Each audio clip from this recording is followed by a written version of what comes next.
오늘 우리에게 주신 하나님 말씀은 2026년도 5번째 주제입니다.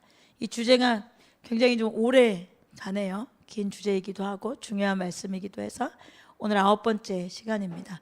오늘로 마무리를 지을까 하다가 신약에 나와 있는 인용 구절을 살펴보기 시작했으니까 조금 간단하게라도 다 살펴봐야겠다라는 생각이 들어서 조금 더 이어서 이 말씀을 좀 살펴보도록 하겠습니다. 오늘은 하나님께서 왜 이렇게 말씀하셨나요? 마태복음 13장 10절부터 23절까지 있는 씨 뿌리는 비유에 대한 말씀을 나누고 있었지요. 그래서 우리 비유에 대해 살펴봤고 또 하나님 말씀을 어떻게 들어야 하는지 씨 뿌리는 비유를 말씀하신 예수님의 이유, 목적에 대해서 살펴보고 있었습니다. 오늘 그 8번째로 이 씨 뿌리는 비유, 마태복음 13장 말씀의 결론, 이 씨 뿌리는 기회를 통해서 하나님께서 무엇을 말씀하시는가, 우리는 또 이 말씀을 통하여서 무엇을 배우고 무엇을 깨달아야 하는가 결론을 마무리하도록 하겠습니다. 자, 첫 번째 씨 뿌리는 비유 13장, 마태복음 13장의 결론입니다. 첫 번째는 신앙생활에는 3가지의 적이 있습니다. 신앙생활에는 3가지의 적이 있습니다. 여러분, 신앙생활에 3가지 적이 있는데, 첫째는 여러분 첫 번째 있었던 씨 뿌리는 비유의 밭은 뭐였어요? 뭐예요? 길가죠. 길가는 말씀이 떨어졌을 때 누가 그것을 앗아간다고요? 마귀가 그랬죠. 첫 번째는 마귀예요. 3가지 적 중에. 두 번째는 육신이에요. 세 번째는 세상이에요. 신앙생활에는 3대 적이 있는데 이 적을 잘 보여주는 것이 씨 뿌리는 비유의 앞에 3가지 밭이에요. 길가밭에 나타나는 적은 마귀죠. 돌짝밭에 나타나는 적은 우리가 잘 말씀을 받지만 조금 힘들어지고 어려워지면 금방 말씀을 버리는 그 육신, 조금 더 쉬고 싶고 조금 더 놀고 싶고 조금 더 쾌락을 누리고 싶어 하는 어떤 그런 육신. 세 번째는 가시덤불이, 가시덤불은 우리에게 말씀하시는 가장 대표적인 게 세상이죠. 세상은 신앙생활을 망가뜨리는 치명적인 적이고 아주 위협적입니다. 그래서 성경은 이렇게 말해요. 디모데후서 4장 10절에 대만은 이 세상을 사랑해서 나를 버리고 데살로니가로 가고, 또 야고보서 4장 4절에 가늠하는 사람들이여 세상과 버탐이 하나님과 등지는 이름을 알지 못합니까? 세상하고 버타는 것이 뭐래요? 하나님과 등지는 일이래요. 누구든지 세상의 친구가 되려고 하는 사람은 하나님과 원수가 되는 거예요. 그러니까 우리가 세상을 사랑하는 것은 여러분 완전히 하나님과 반대되어있는 일이라고 생각하시면 돼요. 요한일서 2장 15절에도 여러분은 세상이나 세상에 있는 것들을 사랑하지 마십시오. 누가 세상을 사랑하면 그 사람 속에는 하늘아버지에 대한 사랑이 없습니다. 이렇게 말하고 있잖아요. 여러분, 세상은 이렇게 치명적이에요. 그래서 세상을 사랑하는 사람은 절대 하나님 뜻을 이루지 못해요. 하나님을 사랑하는 사람은 세상을 사랑하지 않고 세상 것을 추구하지 않아요. 세상을 사랑하는 사람은 하나님 말씀대로 살 수가 없어요. 그러니까 우리 안에 자라고 있는 가시덤불인 인생의 염려, 재물, 향락을 사랑하는 마음을 제거해야 돼. 여러분, 이것을 제거하지 않으면 희망이 없습니다. 이것을 우리 마음에서 뽑아버리지 않고 천국 갈 수 있는 가능성은 없어요. 이걸 뽑아버리지 않고 구원받을 수 있는 가능성도 여러분 없어요. 하나님의 백성이 될 수 있는 가능성도 없어요. 여러분, 분명히 말하지만 여러분, 예수님 앞에 말씀을 들으려고 온 사람들에게 비유로 말씀하신 거잖아요. 그 중에 가시덤불은 처음에 있었던 길가도 아니고 두 번째 있었던 돌짝밭보다도 어쩌면 시련을 이기기도 하고 고난을 이기기도 하는 사람이란 말이에요. 그러니까 어떤 면으로 봤을 때는 신앙생활 잘하는 사람처럼 보일 수 있어요. 그렇지만 그 안에는 뭐가 있는 거예요? 겉은 종교적인 행위를 다 할 수 있지만 가시덤불을 가진 사람은 속은 그 사람의 열망과 그 사람의 소원이 뭐예요? 세상 것을 염려하고 그것을 갖기 원하고, 그러니까 어떻게 보면 세상이에요. 인생에 어떻게 하면 내가 잘 먹고 잘 살 수 있을까? 어떻게 하면 더 편하게 살 수 있을까? 어떻게 하면 쾌락을 더 누리며 살 수 있을까? 라고 말씀하시는 그런 말씀인 거죠. 그러니까 요한일서 2장 15절에 말하는 세상에 있는 모든 것, 육체의 욕망, 눈의 욕망, 세상 살림에 대한 자랑, 이것이 세상이라고 말씀드렸잖아요. 여러분 바로 이거예요. 우리 안에 이것이 죽지 않으면, 이것이 뿌리 뽑혀지지 않으면, 여러분 세상을 이기지 않으면 하늘나라 백성이 아닙니다. 그러니까 반드시 이것을 뽑으셔야 됩니다. 여러분 우리 마음에 무엇이 자라고 있나요? 우리는 설교 듣고 뿌려진 하나님의 말씀이 우리 안에 자라고 있어야 돼요. 여러분 한번 돌이켜 보세요. 여러분 요즘 가까이에 여러분 마음 안에 어떤 말씀을 붙들고 있으세요? 내가 그 말씀을 듣고 그 말씀대로 살고자 하는 소원, 내가 그 말씀대로 살고자 하는 결단, 그 말씀대로 살고자 하는 진지한 노력이 우리 안에 있어야 된단 말이에요. 그런데 어떠냐고요, 여러분? 말씀은 우리가 이런 삶으로 살아야 되는데, 우리는 어쩌면 우리 한 사람 한 사람이 때로는 또 말씀은 되게 건성건성 듣고 매일 뭐 먹을까, 뭐 마실까, 무엇을 입을까, 세상 염려가 가득하고, 어떻게 해야 돈을 많이 벌 수 있을까, 어떻게 해야 성공할 수 있을까, 관심이 재물에 있고 음란한 생각하고 음란한 거 보고 이러고 있다면 여러분 열매 맺는 하나님 백성이 절대 아닙니다. 내가 이런 상태에 있다면 이건 복음이 내 안에서 작동하지 않고 있는 것입니다. 복음이 내 안에서 실패하고 있는 것입니다. 여러분 복음은 이론이 아니에요. 이론에서 절대 그치지 않아요. 여러분 복음은 실제입니다. 이 복음이 내게 실제가 되고 내가 진짜 믿는다면 이 복음 반드시 내 삶에 실제로 나타납니다. 그런데 겉은 그럴듯한데 내 속은 여전히 원하고 바라고 추구하는 것이 세상이라면 여러분 그것은 내 안에서 복음이 작동하지 못하고 복음이 실패하고 있는 것입니다. 여러분 씨를 뿌리는 것은 왜 뿌려요? 씨를 왜 뿌려요? 열매 맺기 위해서 뿌리잖아요. 이유가 있죠. 여러분 목적이 있어요. 씨를 뿌린다는 건 목적이 있는 거예요. 열매 맺기 위함인데 여러분 잎사귀만 무성하고 가지만 무성해서 사람들이 볼 때는 아주 신앙생활 잘하는 사람처럼 보일 수 있어요. 사람들이 볼 때는 아주 잘 믿는 사람 같아 보일 수 있어요. 진짜 같아 보일 수 있어요.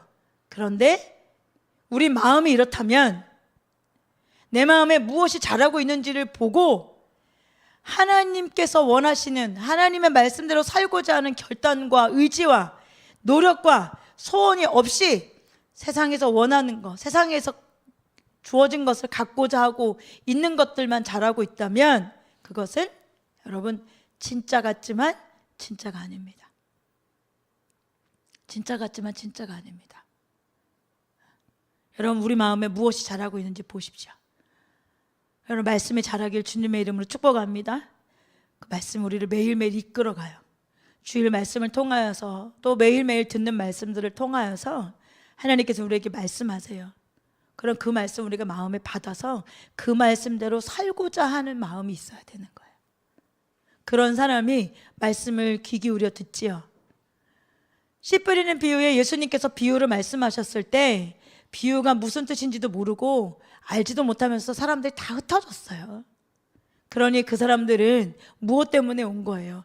진짜 하나님 말씀이 어떠한가, 어떻게 살아야 되는 건가, 어떻게 말씀하시는가가 아니라 예수님 덕에 어떻게 무엇을 얻어먹을 수 있을까, 예수님 덕에 무엇을 누리며 살 수 있을까에 관심이 있었던 사람들인 거죠. 그들의 마음은 세상이 가득했던 사람들이에요. 그러니까 궁금하지도 않아요. 묻고 싶지도 않아요. 관심조차 없어요. 또 관심이 있어서 듣는다 해도 금방 여러 가지 상황에 그 말씀을 다 버려요. 그런 사람들에게는 열매가 맺지 않습니다. 여러분 이 말씀은 천국 백성에 대한 이야기예요. 그러니 이 말씀은 어떤 사람이 어떻게 말씀을 듣느냐 그것에 따라 이 사람이 천국 백성인지 아닌지를 알 수 있는 말씀이에요. 여러분 우리는 말씀을 어떻게 듣습니까? 우리는 무엇에 우리의 말씀을 빼앗깁니까? 길값 하십니까? 아예 관심이 없습니까? 아니면 돌짝밭입니까? 조금만 어려우면 그 말씀을 갖다 버립니까? 아니면 가시덤불입니까? 온갖 세상의 염려, 유혹, 쾌락, 여러 가지 세상 것들이 나를 가로막아서 도저히 잘하지 못하게 하는 그런 자리에 있습니까? 여러분, 말씀을 들을 때 무엇이 나를 가로막는지를 보시고 반드시 여러분 그것들을 없애시고 열매 맺는 좋은 밭들 되어지길 주님의 이름으로 축복합니다. 두 번째로는 네 종류의 사람이 있습니다. 사람은 네 종류의 사람이 있어요.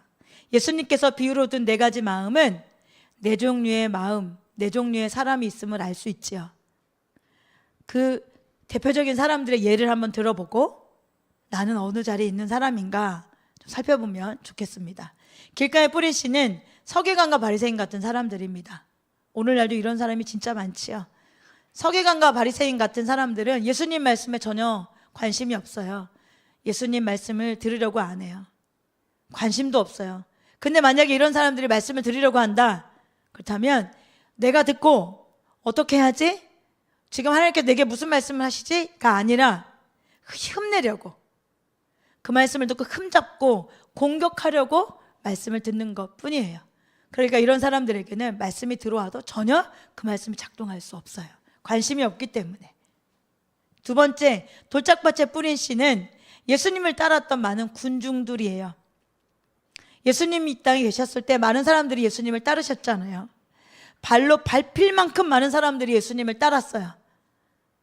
그런데 나중에 핍박에 닥치자 아무도 남지 않았잖아요. 모두 흩어졌지요. 모두 사라졌지요. 여러분, 이것이 돌짝밭에 뿌린 씨입니다. 세 번째는 가시덤불 속에 뿌린 씨와 같은 사람이죠. 이런 사람은 가룟 유다 같은 사람이에요. 이런 사람은 복음도 받아들였어요. 핍박이 와도 굴하지 않았어요. 계속 예수님을 따라가요. 그런데 그 속에 탐심이 있어요. 주님이 아니라 세상이 자리 잡고 있어요. 그래서 예수님을 돈 받고 팔아 넘겨요. 가룟 유다는 예수님께 가까이 있던 사람이었잖아요.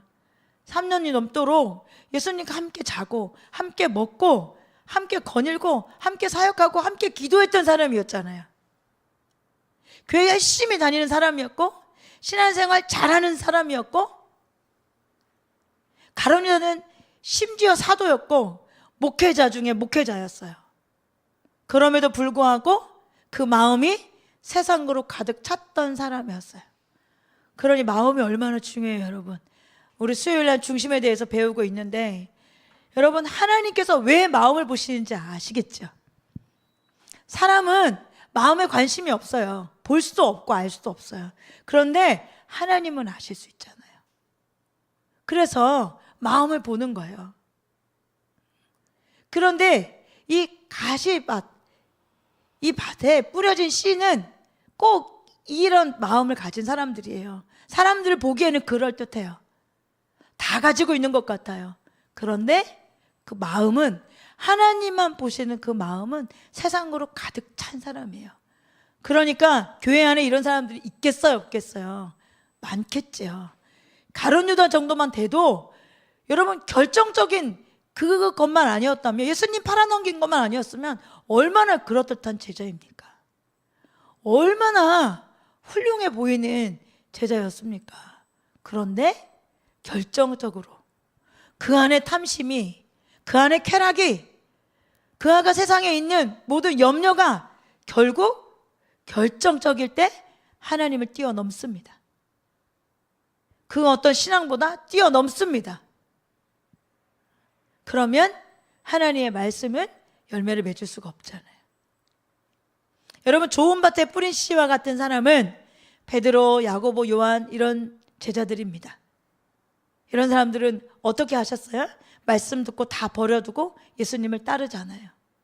말씀을 들어요? 거기서 끝나지 않아요. 듣고 내 안에서 그 말씀이 자라요. 계속 자라요. 그래서 결국 그 열매로 우리의 삶에 주님을 따라가고 하나님 앞에 항복하고 주님을 의지하고 주님 기뻐하신 일들 가운데 나를 드려요. 이런 사람들은 핍박이 와도 넘어질 때는 있어요. 그렇지만 회개해요, 즉각적으로. 그리고 끝까지 예수님을 따라가요. 여러분, 처음부터 완전한 사람은 아무도 없습니다. 이 땅에서 예수님처럼 완전할 수는 없습니다. 그렇지만 이렇게 회개하고 끝까지 예수님을 따라 이 땅에서 예수님을 닮음으로 예수님께서 말씀하신 완전에 우리는 도달할 수 있는 사람들입니다. 이런 사람들이 좋은 밭입니다. 영혼을 구원하고 사명을 감당하고 살다가 순교하는 그런 사람들, 이런 사람들이 좋은 밭을 가진 사람들입니다. 베니 토마스 목사님이 크리스천의 꿈 해석이라고 하는 책에 이런 의미심장한 고백을 합니다. 어느 날 나는 집에서 흐트러진 서랍을 정리하다가 아내와 내가 믿은 지 얼마 되지 않아서 다녔던 교회의 낡은 등록교인 명부를 발견했다. 그 등록 명부를 남겨보던 중에 나는 문득 이 비유에 담겨있는 진리를 깨닫게 되었다. 그 등록 명부에 올라있는 사람들 가운데 다수는 이미 예수께서 경고하신 함정에 희생되고 말았다. 어떤 사람들은 주님과 영광스러운 경험을 한 후에 갑자기 주님께 등을 돌리고 이전의 생활 방식으로 돌아갔다. 다른 사람들은 잠시 견디지만 환난과 핍박을 당하게 되자 믿음을 버렸다. 한때는 그리스도 때문에 열정에 붙어 있었지만 천천히 세상의 유혹에 빠져들어가고 있는 사람도 있었다. 그러나 예수께서 이 비유에서 예언하신 것처럼 일부 사람들은 그들의 삶 가운데 좋은 열매를 맺으면서 신실한 제자로 남아있기도 했다. 그리고 어떤 사람들은 다른 사람들보다 더 많은 열매를 맺는 삶을 경험하기도 했다. 여러분, 예수님의 비유는 단순한 비유가 아니에요. 우리 과거를 돌이켜보면 이것이 현실입니다 라고 말하고 있잖아요. 우리가 만난 많은 사람들도 있죠. 그 많은 사람들 중에 네 가지 밭이 모두 있어요. 어떤 사람은 복음을 거절하고 교회 나왔지만 복음 안 받아들이고 떠나기도 하고, 또 어떤 사람은 잘 믿는 것 같지만 핍박이 오니까 금방 나가 떨어지기도 하고, 어떤 사람은 핍박에 굴하지 않지만 여전히 마음이 세상적이고 탐욕적이고 정욕적이어서 하나님대로 살지 못하고 이런 것에 묶여 살고, 그러나 또 어떤 사람은 하나님 말씀을 잘 듣고 깨닫고 말씀대로 살아서 평화와 기쁨을 누리고, 어떤 사람들은 또 거기서 더 나가서 100배의 열매를 맺으면서 하나님께 큰 은혜를 받고 큰 능력을 받고 큰 복을 받고 아름다운 간증으로 하나님께 영광을 돌리며 살아가고 있죠. 여러분, 이것이 실제입니다. 이 비유는 그냥 이야기가 아니에요. 여러분, 실제예요. 실제. 네 가지 마음은 네 종류의 사람이에요. 나는 어디에 속한 사람인가? 나는 어떤 종류의 사람인가? 우리 스스로 살펴보셔야 됩니다. 여러분, 길가박 같은 사람은 떠날 것이고, 돌짝박 같은 사람은 핍박에 굴복해서 넘어질 것이고, 가시덤불 같은 사람은 여전히 5년이 지나도 10년이 지나도 변화되지 않고 전전긍긍하면서 비참하게 살아갈 거예요. 그런데 좋은 밭 같은 사람은 하나님 말씀대로 살면서 평강을 경험하고 기쁨을 경험하고 마음의 천국을 경험하면서 천국 열매를 맺으며 살 것입니다. 여러분, 이것처럼 마음은 너무너무 중요한 거예요. 이것처럼 마음밭은 너무너무 중요한 거예요. 지금 우리의 마음밭이 어떠한가? 여러분, 살피십시오. 그리고 하나님 앞에 은혜를 구하십시오. 내가 눈이 어두워 잘 모르겠거든. 하나님, 나는 어떤 밭의 사람입니까? 하나님, 내가 정직하게 내 마음을 대면할 수 있도록 도와주십시오. 그래서 하나님, 저도 좋은 밭 되어질 수 있도록 회개하고 돌이키길 원합니다. 그래도 내가 하나님의 은혜로 좋은 밭이 되었다면 하나님 30배, 60배, 100배로 열매 맺는 자가 되어지길 원합니다. 더 열매 맺길 원합니다. 더 부어주십시오. 더 함께해 주십시오. 더 볼 수 있도록, 들을 수 있도록, 깨달을 수 있도록 은혜를 베풀어 주십시오 하고 주님을 찾으십시오. 그리고 구하십시오. 그리고 하나님께서 반드시 응답해 주실 줄로 믿습니다. 여러분, 이처럼 우리의 마음은 너무너무 중요해요. 그러니 너무 늦기 전에 오늘이라고 하는 시간에 마음을 바꾸시고 마음을 새롭게 하시고 우리 모두 마음이 좋은 밭이 되어지기를, 또 좋은 밭으로 만들어지기를 주님의 이름 축복합니다. 자, 세 번째, 씨 뿌리는 비유의 결론 세 번째입니다. 우리 이 결론은 다 같이 한번 읽어볼까요? 시작. 나는 단순히 말씀을 듣는 자가 아니라 씨를 뿌리는 자로 부르심을 받았습니다. 여러분, 씨 뿌리는 자의 비유에 나오는 씨 뿌리는 자는 1차적으로 예수님이에요. 이거를 가라지 비유를 통해서 잘 알 수 있죠. 마태복음 13장 37절에 보면 예수께서 말씀하셨다. 좋은 씨를 뿌리는 이는 인자요. 그래서 예수님이라고 말씀하시잖아요. 그래서 여러분, 씨 뿌리는 비유를 들었을 때 이게 예수님께서 씨 뿌린다는 건 다 아실 거예요. 그렇죠? 그래서 뭐 1차적으로 씨 뿌리는 자는 예수님이라는 건 다 아실 거예요. 그러니까 1차적으로 씨를 뿌리는 자는 예수님이에요. 그 다음에는 제자들이에요. 2차적으로 씨를 뿌린 자들은 제자들이에요. 왜냐하면 예수님께서 제자들에게 예수님이 전한 것과 똑같은 것을 전파하라고 제자들을 둘씩 짝지어서 파송하셨잖아요. 그러니까 씨 뿌리는 자 두 번째는 제자들이에요. 여기서 멈추냐? 그렇지 않습니다. 마지막으로 씨 뿌리는 자는 저와 여러분입니다. 왜냐하면 주님께서 마태복음 28장 20절 이렇게 말씀하세요. 내가 너희에게 명령한 모든 것을 그들에게 가르쳐 지키게 하여라. 우리에게 하신 말씀이에요. 하나님 아버지께서 우리에게 말씀하신 모든 것을 우리가 가르쳐 지키게 하라고 우리에게 명령하신 거예요. 우리에게 명령하셨기 때문에 씨 뿌리는 자는 결국 저와 여러분입니다. 예수님이 지금 씨를 뿌리고 계신가요? 그렇지 않아요. 지금 사도들이 이 땅에서 지금 씨를 뿌리고 있지 않으시잖아요. 지금 이 시대에 씨 뿌리는 자는 저와 여러분입니다. 그래서 이제는 우리가 모두 씨를 뿌리는 자가 되어야 돼요. 옥토, 좋은 밭과 같은 마음으로 말씀을 듣고 구원받은 다음에 여러분, 여기에서 멈추면 안 돼. 우리는 자꾸 받고 내가 잘하고 또 내가 은혜 받는데 여기에서 굉장히 많이 멈추는 것 같아요.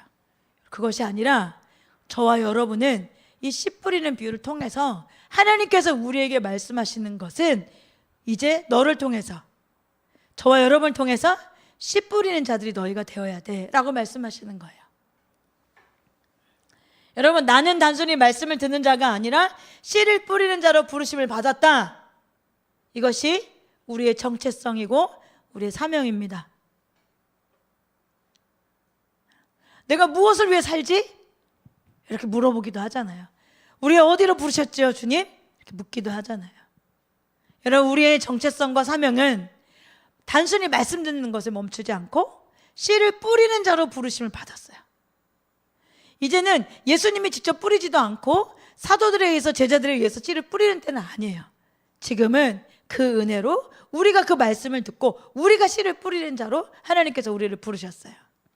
여러분, 우리는 씨 뿌리는 자입니다. 그런데 우리가 씨 뿌리는 씨가 다 열매를 잘 맺으면 얼마나 좋겠어요? 그쵸? 근데 대부분 그렇지 않잖아요.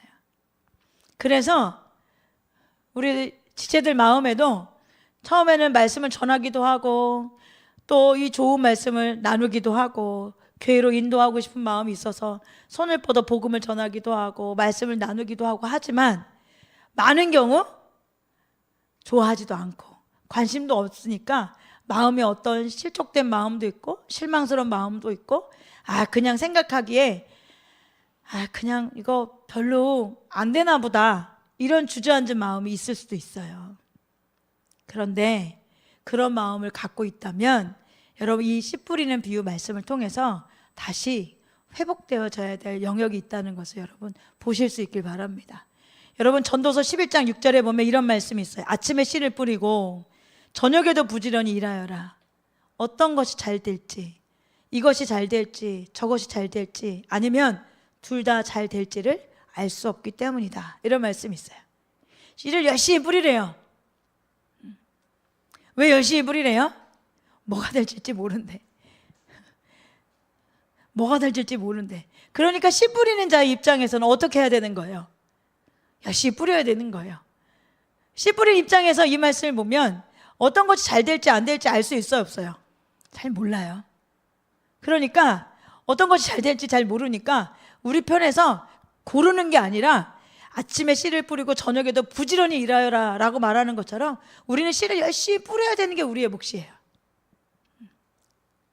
여러분, 우리는 이것 때문에 실망하면 안 돼요. 좀 결실이 나면 좋을 텐데 그렇지 못하는 것 때문에 실망스럽고 또 우리가 주저앉으면 안 되는 거예요. 여러분, 우리가 뿌린 씨가 다 열매 맺는 게 절대 아닙니다. 어떤 것들은 열매 맺지 못해서 헛수고처럼 여겨질 때도 있어요. 저도 많이 느껴지는 마음이에요. 사실 저도 많이 느껴지는 마음이기도 해요. 안 되나?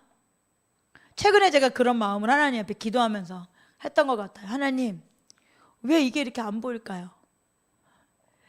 왜 이렇게 좋은 것들을 모를까요? 이렇게 좋은 것들을 알려줘도 이것이 진짜 좋은 것, 이것이 얼마나 맛있고 얼마나 보배롭고 얼마나 귀한 것인지 왜 모를까요? 이게 좀 너무 속상한 거예요. 그래서 그냥 기도하면서 그냥 약간 한번 투덜거렸던 적이 최근에 있었어요. 하나님, 보게 해주세요. 하나님, 듣고 깨달을 수 있는 마음 좀 부어주세요. 이렇게 기도했던 기도가 있었어요.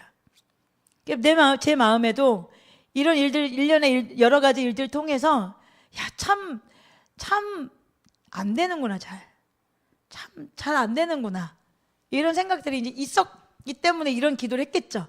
그 안에는 약간 실망스러운 마음도 있고, 이게 진짜 잘 안 되네. 이게 왜 이렇게 잘 안 될까?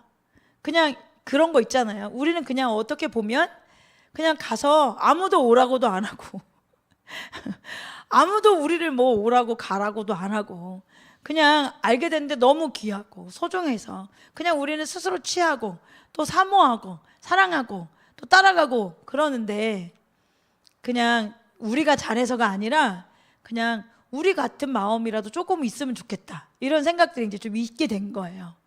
막 애쓰고 노력하고 막 하지 않아도 딱 들어보면 알 텐데, 딱 이게 진짜 성경적이구나, 이게 얼마나 귀한 것인지 딱 들어보면 알 텐데 좀 안타깝다, 이런 생각을 좀 하고 있었단 말이죠. 그랬던 이제 저희들에게, 저와 여러분에게 하나님께서 씨 뿌리는 비유 말씀을 통해서 어떤 마음을 가져야 하는지, 또 어떻게 그런 상황들이 생기는 건지에 대해서 우리에게 말씀해 주시는 거예요. 여러분, 그것을 통해서 실망하지 마시기 바랍니다. 여러분, 이것은 위로받을 일이에요. 그것 때문에 격려받을 일이에요. 양영희 교수님이 마태복음 어떻게 읽을 것인가 라는 책에 이렇게 말씀하세요. 이 비유는 부차적으로 하나님 나라의 복음을 전하는 제자들에게 격려의 메시지를 제공해 주는 것으로 보인다. 복음을 들은 사람들은 대개 좋은 반응을 보이지 않을 것이다. 여러분, 위로받으세요. 당연한 거예요. 왜 이렇게 그렇지? 이게 아니라 이게 당연한 반응이라는 거야. 그러나 그런 가운데도 분명 어떤 이들은 끝까지 좋은 반응을 보일 것이며, 여러분, 이런 사람들이 있기 때문에 씨를 뿌리는 거예요. 여러분, 씨 뿌리는 걸 아침에도 하고 저녁에도 하고 열심히 하는 건 그 중에 이런 좋은 밭이 있기 때문에 하는 거예요. 그런 반응을 보이는 자들은 결실을 맺게 될 것이다. 그리고 그 결실은 대단한 결과로 나타나게 될 것이다. 이는 분명 복음을 전하는 모든 제자들에게 귀중한 격려와 소망의 메시지가 아닐 수 없다. 그러니까 안 되는 밭 세 가지가 아니라 여러분, 좋은 밭 반드시 있다는 거예요. 그러니 그 좋은 밭이 반드시 있어서 그 좋은 밭이 우리가 좋은 반응을 보이고 또 좋은 결실을 맺어지는 그것을 보고 우리는 격려와 소망을 얻을 수 있다, 이렇게 말씀해 주고 있어요. 여러분, 복음을 전하다 보면 가끔 이거 진짜 계속 해야 되나, 이런 생각이 들잖아요. 최근에 우리 지체들도 그렇고 여기저기에서 이제 많이 하나님에 대한 이야기, 또 신앙생활을 열심히 할 수 있도록 도와줄 수 있는 기회들이 있어서 열심히 수고하잖아요. 수고하면 몸살도 나고 많은 시간을 들여야 되고 또 재정도 들여야 되고 마음도 많이 쏟아야 되고 기도도 많이 해야 되잖아요. 그렇게 해서 열매를 맺어주면 우리는 열심히 할 거예요, 항상. 그런데 여러분, 기억하세요. 많은 경우 열매가 맺혀지지 않는 게 정상이라고 말하는 거예요. 여러분, 씨를 뿌렸는데 4가지 중에 하나 반만 열매 맺는 거잖아요. 그러니까 프로테이지로 보면 여러분 이렇게 그냥 이거 진짜 계속해야 돼? 이렇게 생각되어지는 일들이 더 많은 것이 여러분 정상이라고 말하는 거예요. 그런데 그렇다고 포기하면 좋은 밭을 놓칠 수 있다고요. 좋은 밭을.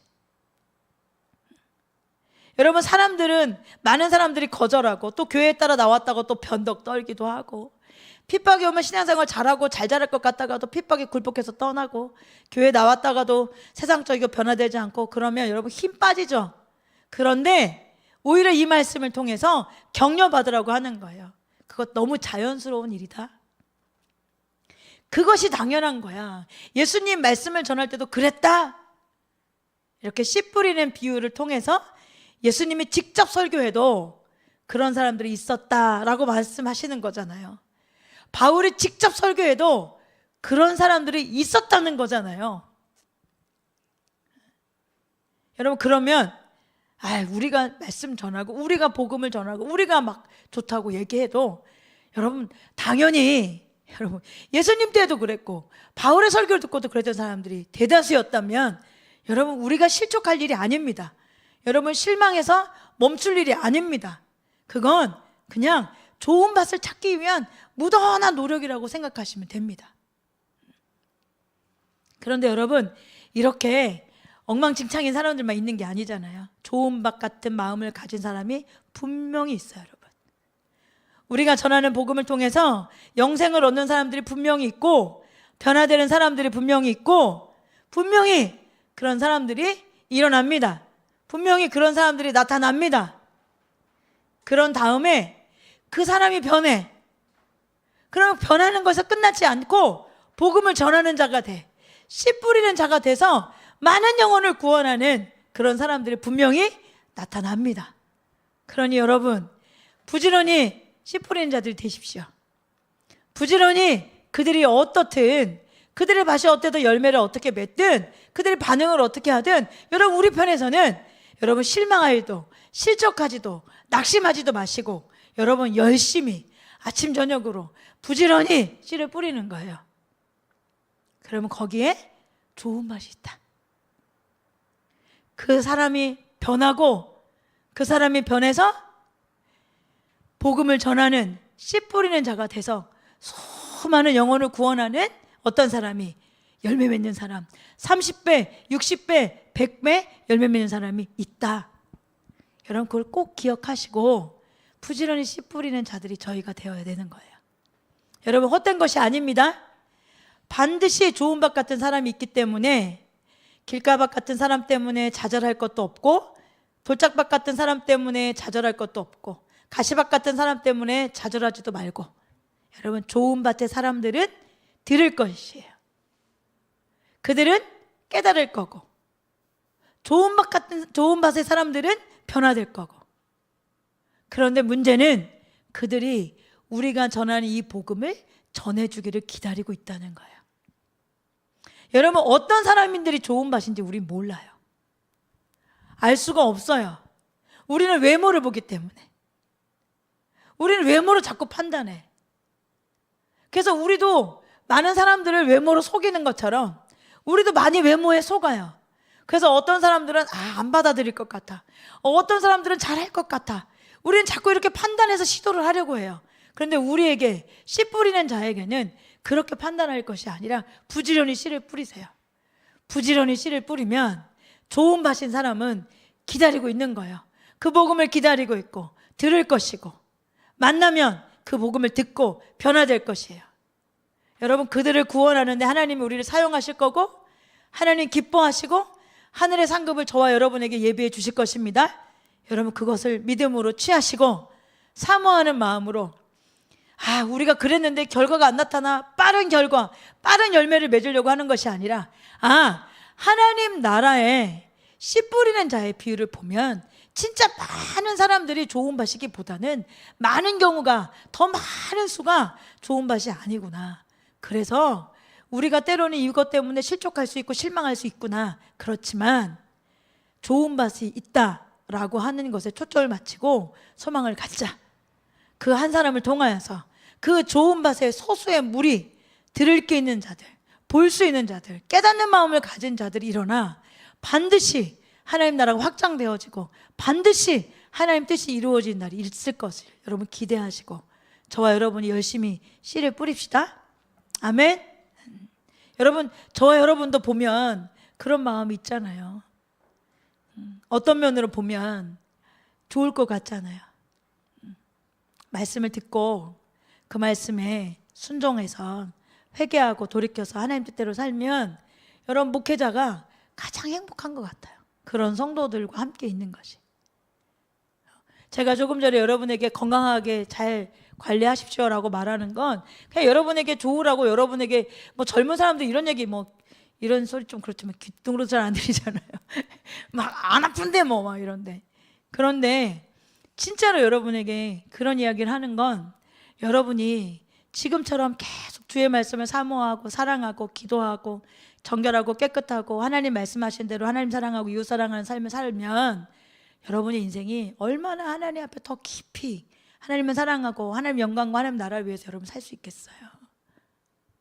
여러분, 그런데 그 일을 위해서 가로막는 건 때로는 핍박도 있고 고난도 있고 하겠지만 또 어쩔 때는 육신의 연약함이 우리를 가로막을 때가 많더란 말이에요.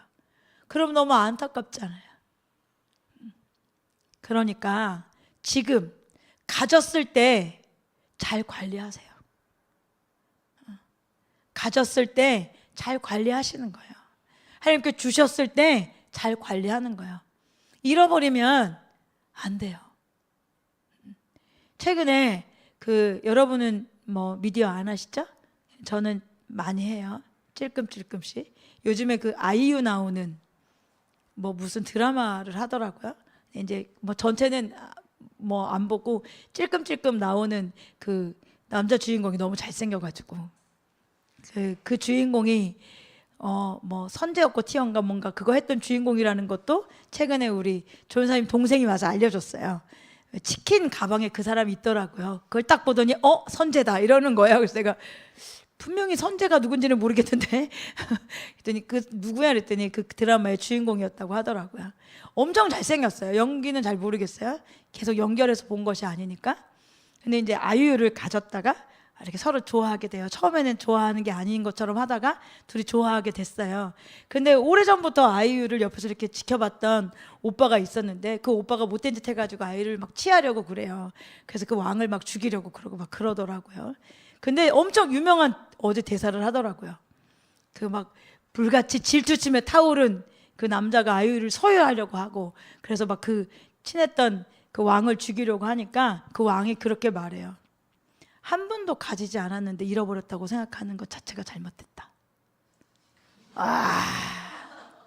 네 거였던 적이 없었어 뭐 이런 거예요.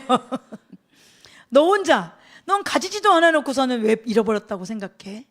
넌 빼앗겼다고 생각해? 이렇게 말하는 거예요. 그 장면이 이렇게 쇼츠로 딱 떴더라고요. 그래서 생각 무슨 얘기를 하려고 하다가 이 얘기를 했을까요 제가? 네, 자 여러분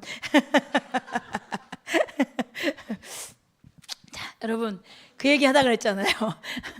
여러분 가졌을 때 잘해. 건강할 때 여러분 재정도 주셨을 때 잘 관리하고 빼앗기지 않게. 여러분은 주어진 거잖아. 여러분 건강도 주어졌을 때 잘 관리하고 시간도 재정도 주어졌을 때 잘 관리하셔서 하나님께 여러분 저 녀석 봐라 믿을 만한 녀석이다. 야, 저 녀석한테는 뭐든 맡길 수 있겠구나. 그런 마음이 들 수 있는 사람이 되어야 여러분 하나님 나라의 일들을 하나님께서 저희에게 맡길 거 아닙니까? 그렇잖아요. 하나님과 여러분 결혼 안 해보신 분들은 이제 다시 옛날에 과거에 책 읽었던 거 생각해보고 글자로 배웠던 연애에 대해서 생각해보면 뭐 연애하면 막 피곤해도 간대잖아요. 보러 가고 만나고 진짜 너무 피곤하다. 생각만 해도 너무 피곤하다. 결혼한 사람들은 지금 왜 그랬을까? 그때 그러지 말았었어요. 그때 안 그랬으면 지금 내가 없는데 뭐 이런 생각할지 모르겠지만 후회하지 마십시오. 돌아갈 다리가 없습니다. 이제 다리가 끊어졌기 때문에. 그렇게 뭔가 내가 막 사랑하면 여러분 막 피실피실 맨날 막 나 오늘 힘들어서 못 가. 이러면 답답할 거 아니에요. 막 힘차게 뭘 해야 되고 막 함께 막 이렇게 해야 될 텐데 매일 이러고 있으면 안 되잖아요. 그러니까 하나님 사랑하는 것도, 하나님 뜻을 이루어가는 것도 여러분 정말 영육 간의 강건함이 우리 가운데 필요합니다. 그러니 너무 영적인 것만 치우쳐가지고 막 그러지 말고, 여러분 건강도 주어졌을 때, 재정도 주어졌을 때, 시간도 주어졌을 때, 줬을 때 잘하세요. 줬을 때 잘해야 빼앗기지 않아. 아시겠죠? 그 얘기를 하려고 그 먼 곳까지 가가지고 지금 연예인 얘기를 하고 있네. 자, 자, 실제로 예수님은 씨 뿌리는 비유 통해서 케네스 해긴 목사님을 이렇게 격려했어요. 성경적 치유와 건강이라는 책에 이렇게 말해요. 몇 년 전에 어떤 지역에서 설교를 한 적이 있었습니다.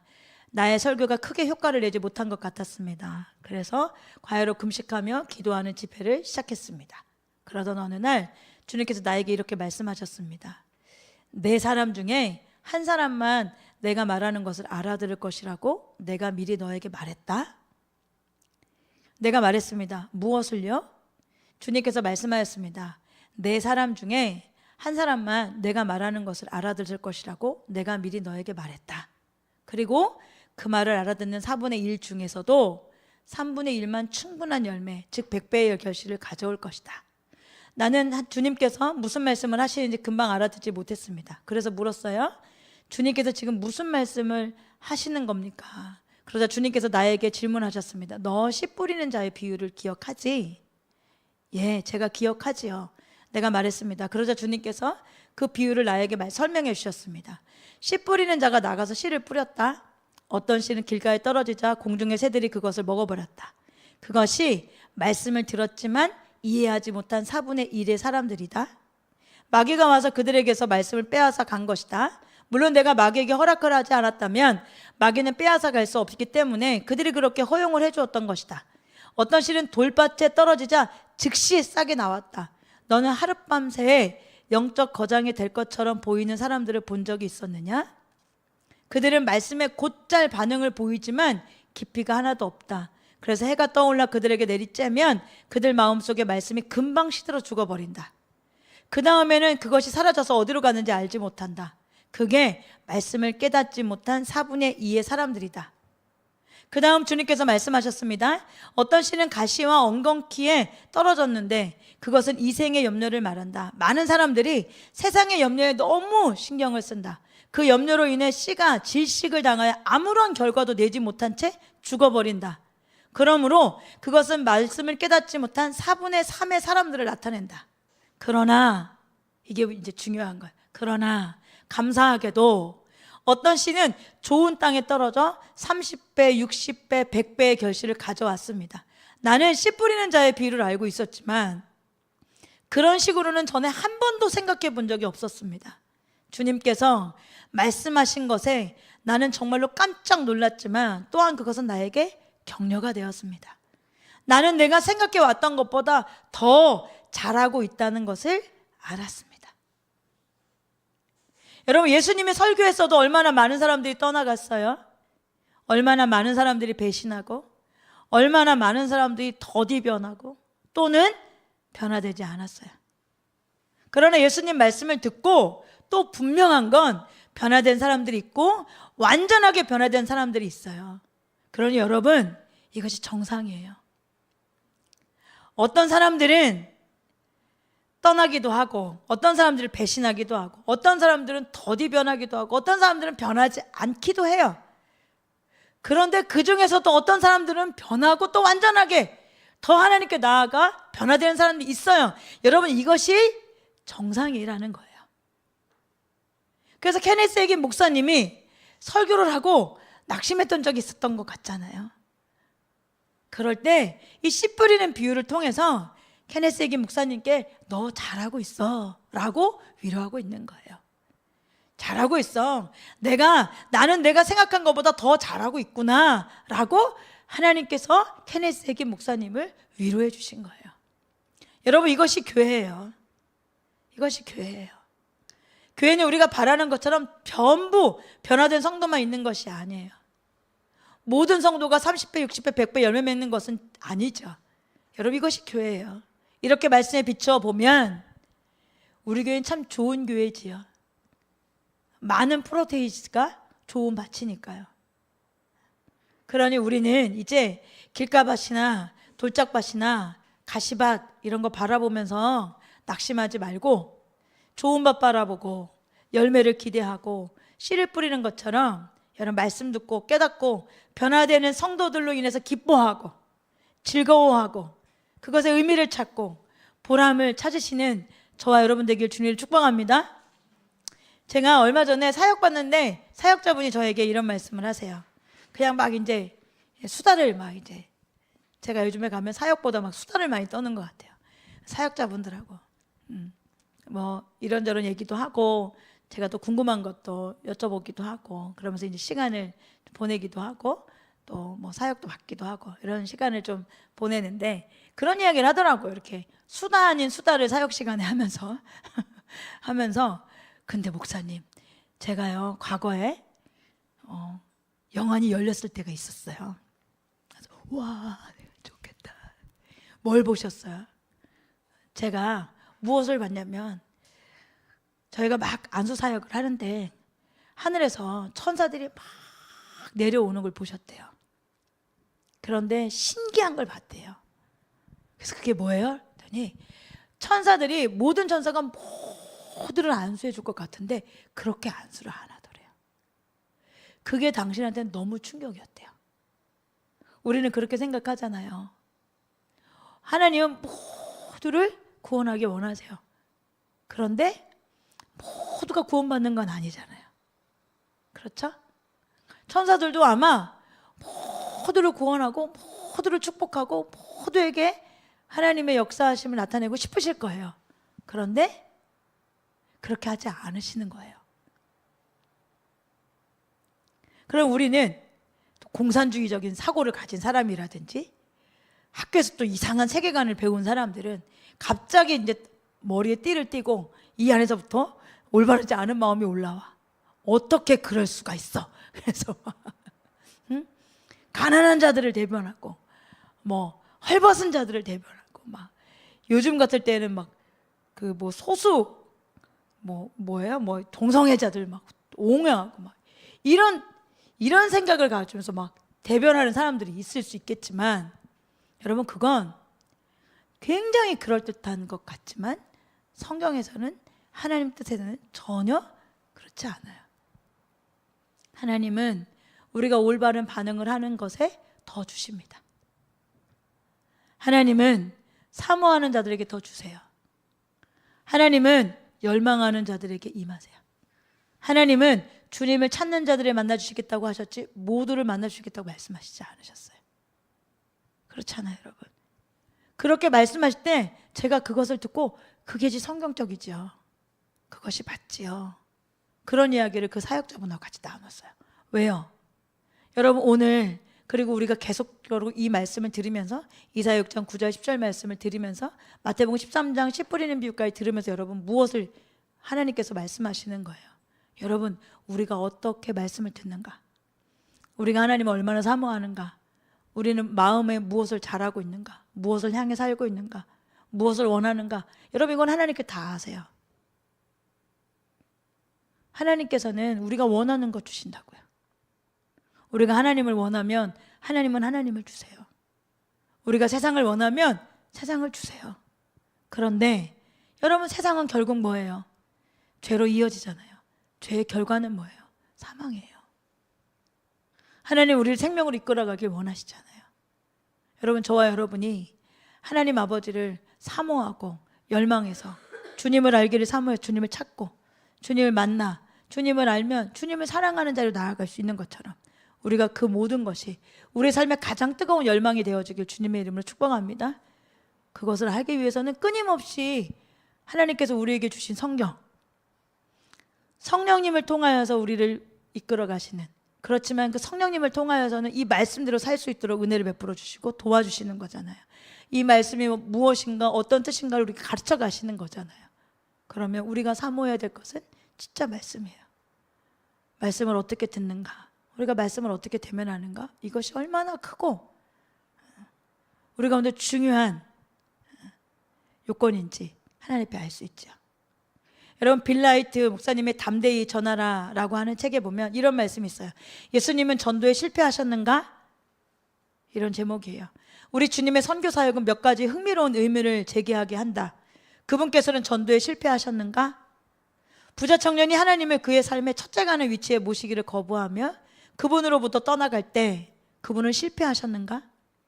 가룟 유다가 그분을 자기의 메시아로 영접하지 않았기 때문에 그분을 실패하신 것인가?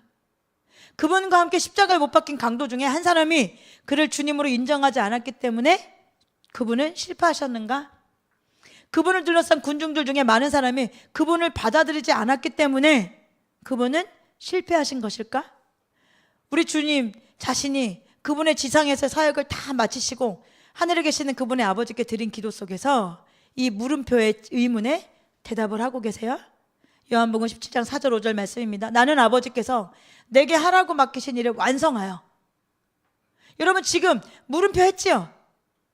우리는 이런 일들이 하나 두 개만 있어도 실패자 같잖아요.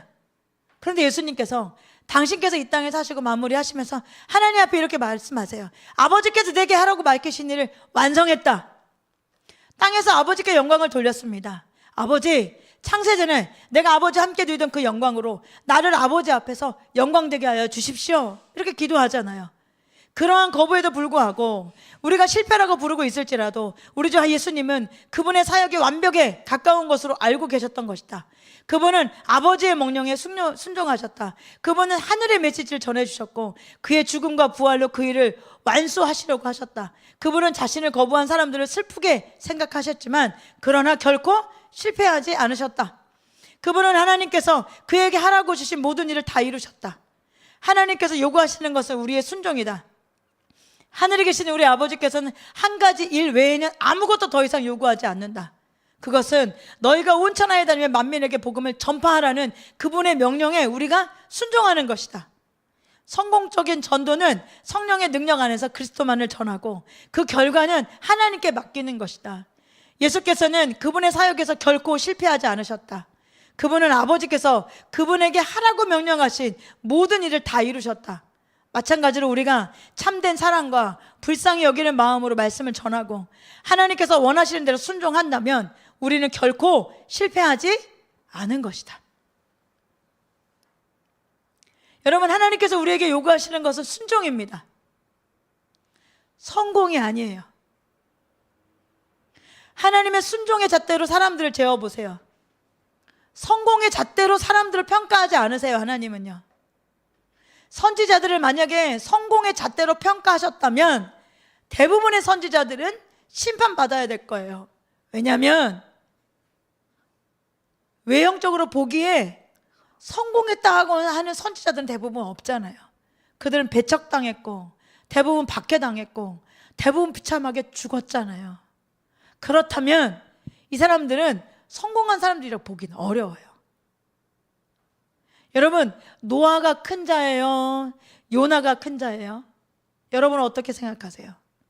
요나는 하룻길 외쳤는데 큰 성이 다 회개했어요. 노아는 100년이 넘도록 외쳤는데 단 한 사람도 회개하지 않았어요. 누가 클까요? 그런데 분명한 건 천국에서는 요나보다 노아가 비교할 수 없이 큰 자입니다. 왜 그럴까요? 하나님께서 보시는 건 성공이 아니에요. 하나님께서 보시는 건 순종이에요. 하나님께서 우리에게 요구하시는 것은 순종이에요. 말씀을 듣고 순종하는가? 하나님께서 말씀하실 때 그 말씀을 듣고 순종하는가요, 여러분? 그런데 우리는 하나님을 섬기고 하나님을 위해 일한다고 하면서 순종하는 것에 만족하지 못해. 모두 성공의 잣대로 평가하려고 하잖아요. 여러분, 그래서 실망하고 그래서 좌절하고 그래서 절망하는 거죠. 저도 개인적으로 오늘 말씀을 통해서 저도 너무너무 많은 위로를 받았어요.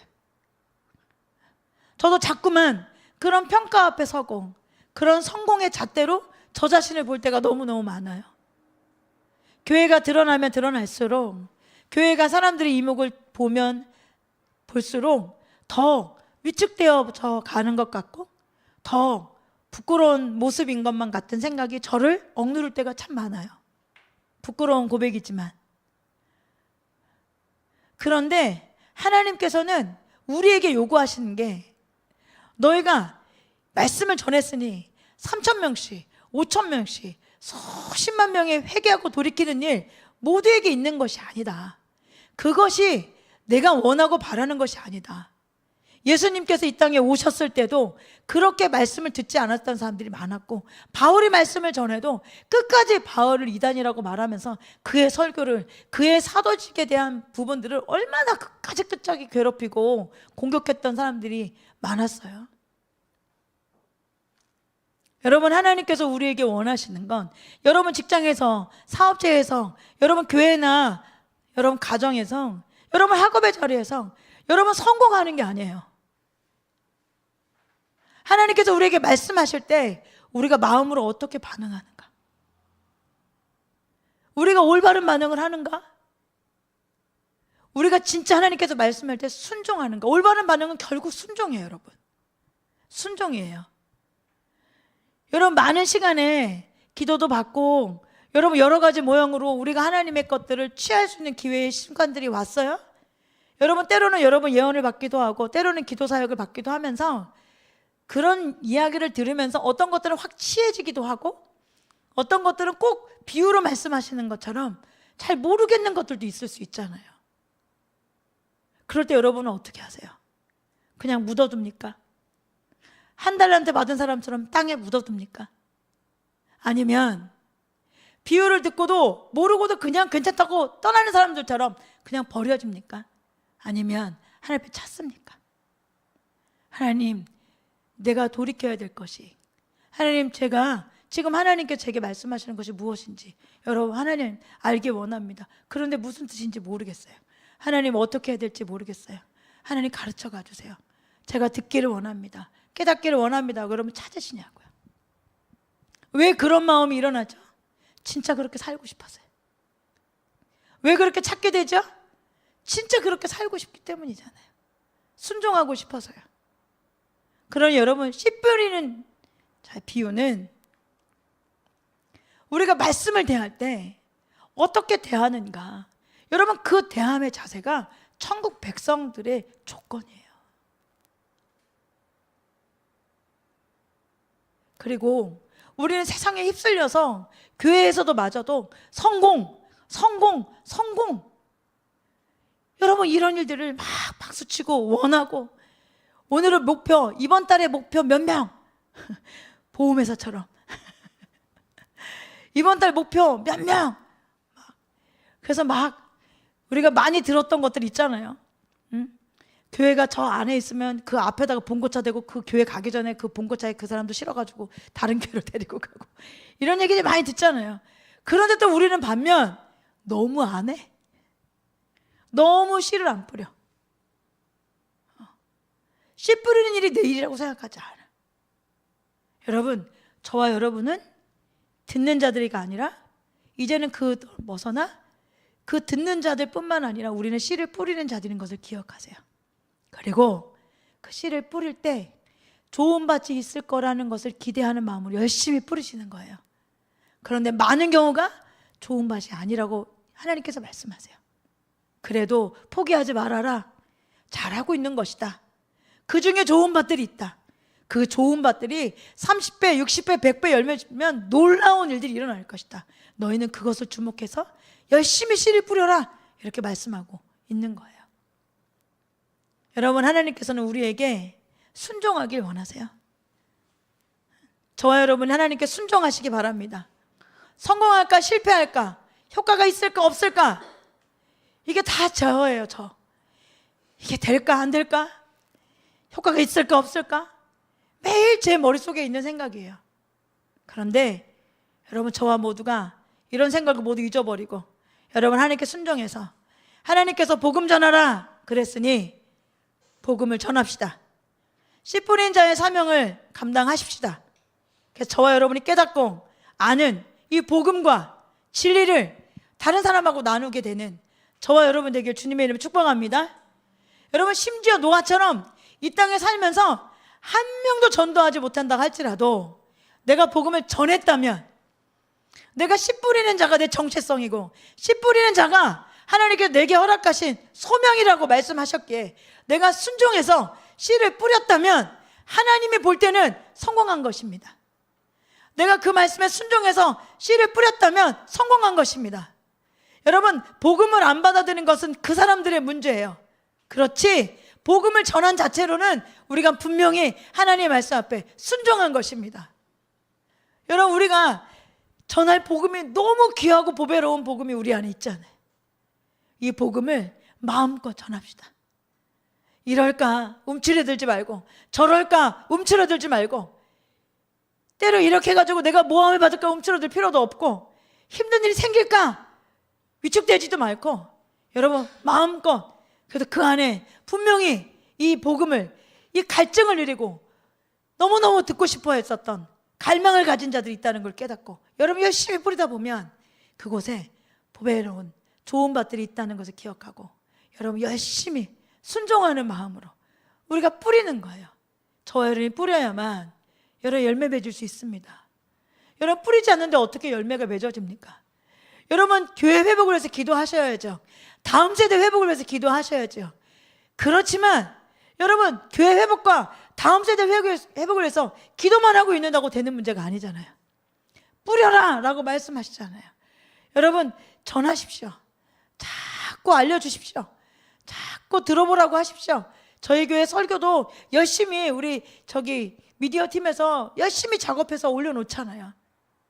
그러면 그 열심히 전달하셔서 말씀 들으라고 하십시오. 쇼츠도 올라가고 여러분 방송도 올려져 있고 여러 가지 모양의 책들도 많이 있고 여러분 초청해서 오셔야 될 교회도 있고 집회도 있고 여러 가지 모양은 있어요. 그러니 어떨까? 무슨 일이 닥칠까? 이렇게 염려해서 길가밭이든지 돌짝밭이든지 가시덤불이든지 이런 상황에 이제 그만 있고 열심히 뿌립시다. 열심히 뿌려서 여러분 하나님께서 기뻐하시는 순종하는 자들이 되어지고 또 우리의 그 순종을 통하여서 여러분 좋은 밭이 곳곳에 일어난다면 얼마나 큰 기쁨이에요. 얼마나 큰 기쁨이에요. 열심히 뿌려요. 저도 요즘에 열심히 뿌리는 것 같아요. 때가 됐나 보다 이런 마음이 막 들어요. 만나는 분들에게 자꾸 전해요. 또 같이 가기도 하고 또 말씀도 막 링크 걸어서 계속 보내드리기도 하고 책도 보내드리기도 하고 열심히 저희 설교도 드리기도 하고 여러 가지 모양으로 열심히 씨를 뿌리세요. 그러다 보니 어떤 분들이 그런 이야기를 최근에 하더라고요. 내가 너무 궁금했어요, 목사님. 제가 말씀이 너무 궁금했어요. 제가 어떤 설교를 좀 듣고 이걸 책을 좀 보세요 하고 권했더니 제가 최근에 이 영역이 궁금해서 하나님 저 알고 싶어요 라고 기도했었대. 그게 너무 기쁜 마음으로 책하고 링크 걸어서 드렸어요. 잘 들어보겠다고, 열심히 배우겠다고. 그래서 제가 너무너무 기쁘고 감사했어요. 여러분, 그분들이 저희 교회에 오라고 하는 게 아니잖아요. 여러분, 곳곳에 그렇게 열매 맺는 좋은 밭들이 돼서 그분들 통하여서 그 교회가 회복되어지면 그걸로 너무 기쁜 일이잖아요. 그걸로 참된 복음이 전파되어지면 그걸로 너무너무 기쁘고 놀라운 일들이잖아요. 여러분, 그 일을 위해서 하나님께서 우리에게도 은혜를 베푸셨고 알게 하셨고 깨닫게 하셨어요. 그럼 우리도 또 그렇게 전하고 또 나누고 베풀어서 하나님 기뻐하시는 그 나라가 이루어질 수 있도록 우리가 합력하여 선을 이루는 거죠. 하나님께서 그것을 우리에게 요구하시는 순종입니다. 열심히 뿌립시다. 아멘. 많이 갖고 있어요. 우리가 뿌릴 수 있는 거 많이 갖고 있어요. 열심히 하세요. 우리 요즘에 전사님도 막내 동생이 막 애가 타는 거예요. 이 은혜의 때에 같이 갔으면 좋겠는데, 이 은혜의 때를 같이 누렸으면 좋겠는데, 그러니까 막 오라고 막 기차표도 보내주고, 막 오면 막 맛있는 것도 사 먹이고 침대도 내어주고. 우리 전사님 침대에 누워 자는 거 진짜 좋아하거든요.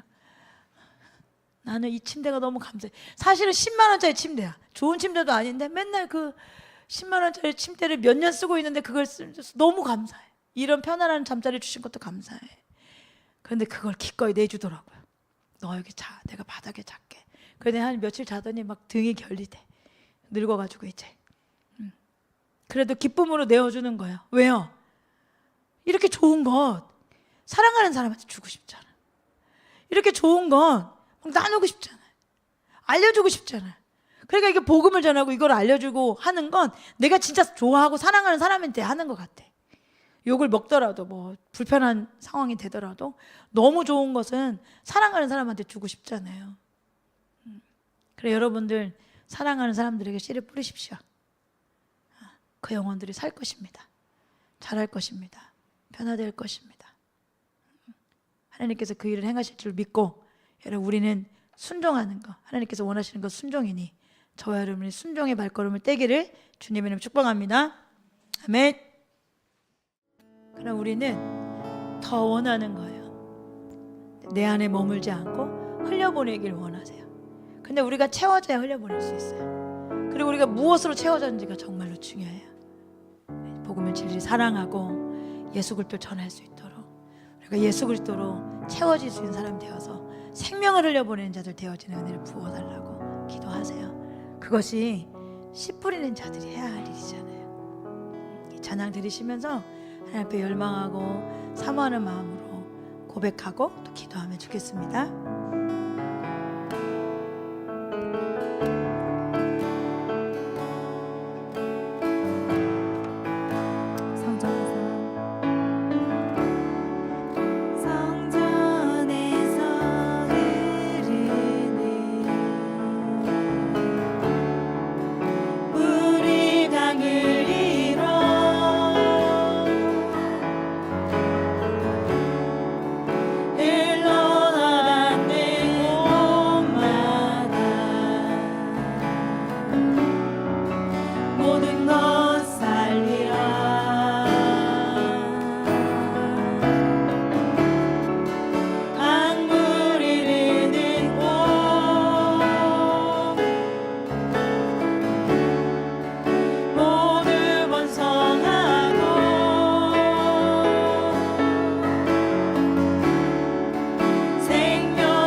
기도하며 나아가시겠습니다. 네, 하나님 아버지 은혜 감사해요.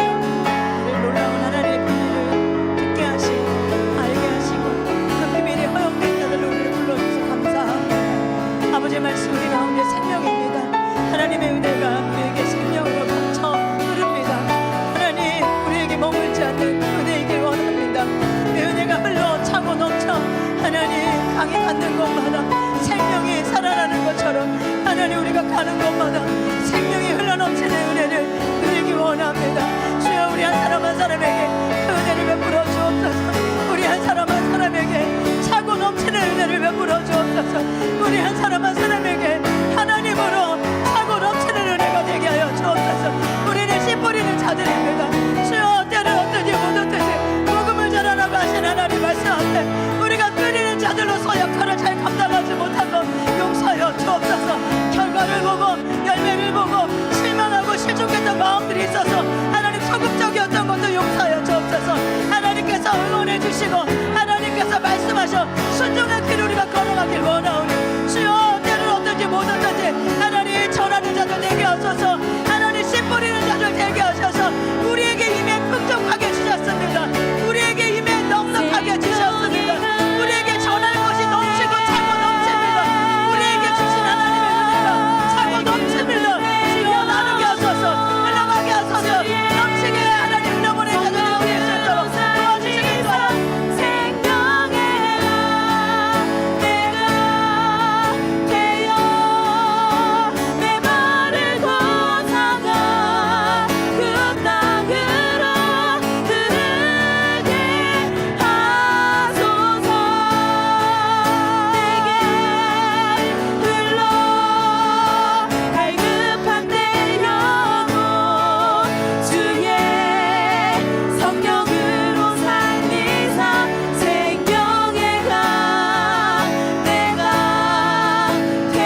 열매까지 오더라.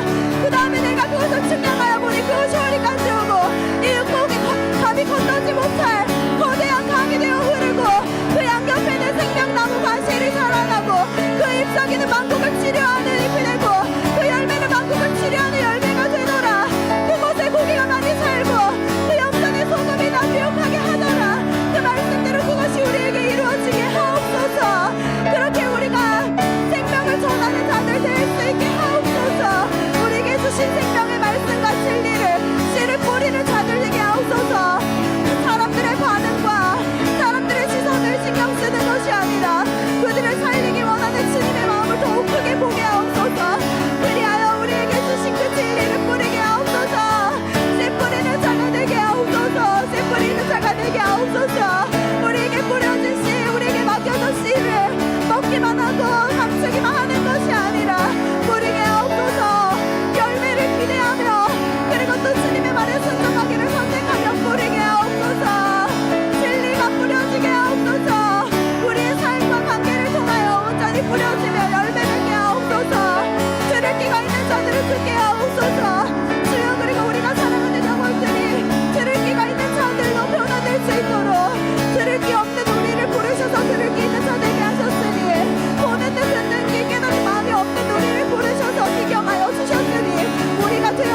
하나님 아버지, 우리 모두를 좋은 밭 되어지기 원합니다. 한 사람도 낙오되기지도 세상으로 가득 찬 가시덤불을 그냥 내버려 두지도 않고 하나님 말씀하셔서 가르쳐 가시니 반드시 좋은 밭이 되어지길 원합니다. 하나님, 우리 모두에게 말씀을 진리를 사모하는 마음을 더 부어 주옵소서. 예수님 말씀하신 것처럼 완전에 도달할 수 있도록 주님을 사랑하고 또 사랑하고 또 사랑할 수 있는 저희가 되어질 수 있도록 은혜를 베풀어 주옵소서. 우리 모두에게 날마다 큰 은혜를 베풀어 주신 주님께 모든 영광과 존귀를 올려드립니다.